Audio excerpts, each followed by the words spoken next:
নমস্কার। নির্বাচন হয়ে গেছে, তাই আমার ডিউটিও শেষ। আর প্রচারের জন্যে ভিডিও তৈরি করে করে আপনাদের বিরক্ত করব না। তবে এই হয়তো এটাই আমার এই প্রচারের ভিডিও হিসেবে শেষ। তবু বলতে চাই, আজকে যারা এই অবৈধ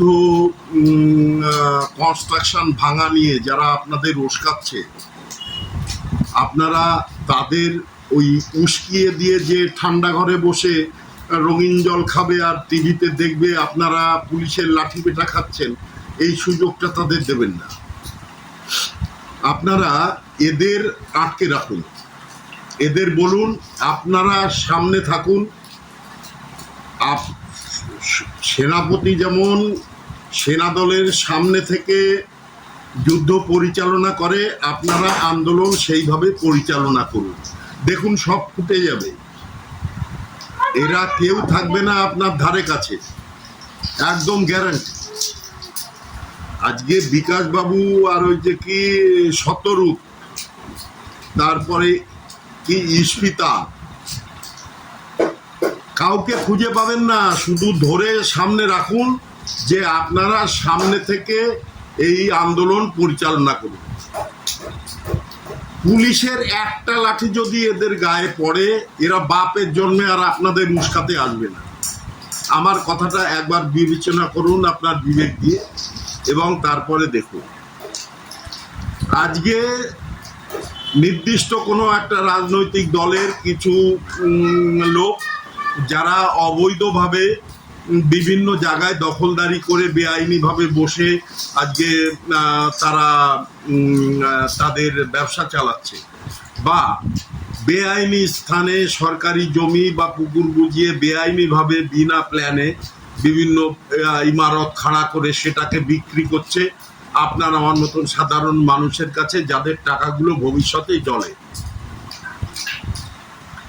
এইগুলোকে ভাঙা হচ্ছে, তার জন্যে কিছু লোক রাজনীতি করার জন্যে সাধারণ মানুষকে উস্কাচ্ছে।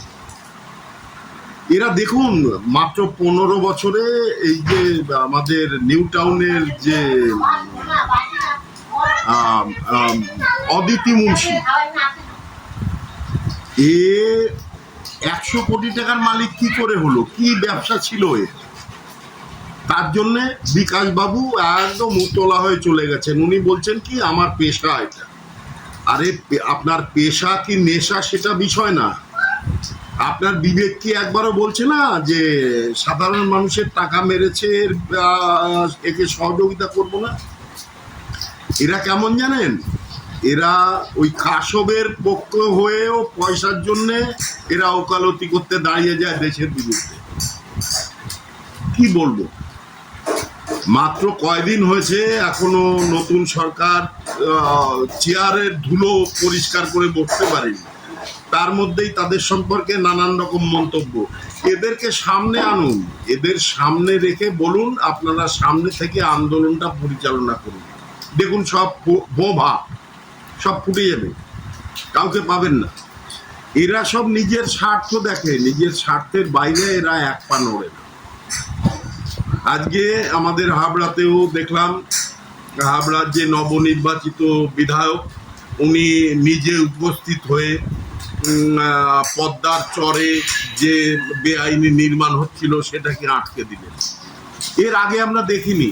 এর আগে গত 15 বছরে এমন বেআইনি নির্মাণ, এমন পুকুর অনেক বন্ধ হয়েছে, তা নিয়ে কেস কামারি হয়েছে, কোনোটা সুরাহা হয়নি। কেন হয়নি? তখন যে রাজনৈতিক দলটি এই রাজ্য পরিচালনা করছিল, অর্থাৎ তৃণমূল কংগ্রেস, তারা পয়সা খেয়েছে এর থেকে, যে কারণে তারা আর গুরুত্ব দেয়নি, এটাকে সমাধান করেনি। বুঝতেই পারছেন, এতে আর নতুন কি বলার আছে? কিচ্ছু নতুন কিছু নেই। আপনি অনুভব করুন, আপনি নিজের বিবেক দিয়ে একবার বিচার করে দেখুন।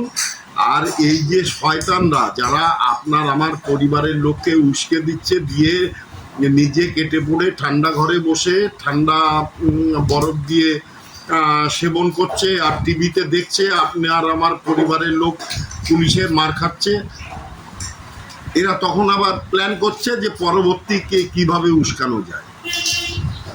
আমার কথাটা হয়তো খারাপ লাগছে, যাই হোক, তবে আশা করব একটু সময় দিন। এতদিন তো সময় দিয়েছেন, বামফ্রন্টকে দিয়েছেন, তৃণমূলকে দিয়েছেন, এবার নবনির্বাচিত ভারতীয় জনতা পার্টিকেও একটু সময় দিন, তাদের স্থিতি হয়ে বসতে দিন। এই মাত্র অল্প সময় তারা যে সিদ্ধান্তগুলো নিয়েছে একটাও কি জনগণের বিপক্ষে? না, তারা বৃহত্তর জনগণের স্বার্থে যারা বেআইনি কাজ করেছে তাদের বিরুদ্ধে পদক্ষেপ নিচ্ছে। এর জন্যে দেখুন, আপনারা আমার মতন সাধারণ মানুষরা ভুক্তভোগী। আমার নিজের পয়সা দিয়ে কেনা জমি, সেটাকে দখল করে নিয়ে অন্যর কাছে বিক্রি করে দিয়েছে। এই প্রকাশ বলে একজন, সে ওই জমি নিয়েছে কিন্তু তার নামে রেকর্ড হয়নি এখন, কারণ জমিটা তো তার না। কিন্তু এই রাজনৈতিক কর্মী তারা ভয় দেখিয়ে, আমায় জীবনের ভয় দেখিয়ে তারা ওটাকে তাদের দখলে রেখেছে। যদিও এটা কোর্টে উঠবে, কয়েকদিনের মধ্যেই কোর্টে উঠবে, কাগজপত্র সব প্রস্তুত করা হচ্ছে সঠিকভাবে। যাই হোক, আপনারা যারা আপনাদের উস্কাতে আসছে তাদের কথায় গুরুত্ব দেবেন না, তাদের ধরে রাখুন, ধরে বলুন, সামনে থেকে আপনারা নেতৃত্ব দিন, আন্দোলনে নেতৃত্ব দিন সামনে থেকে।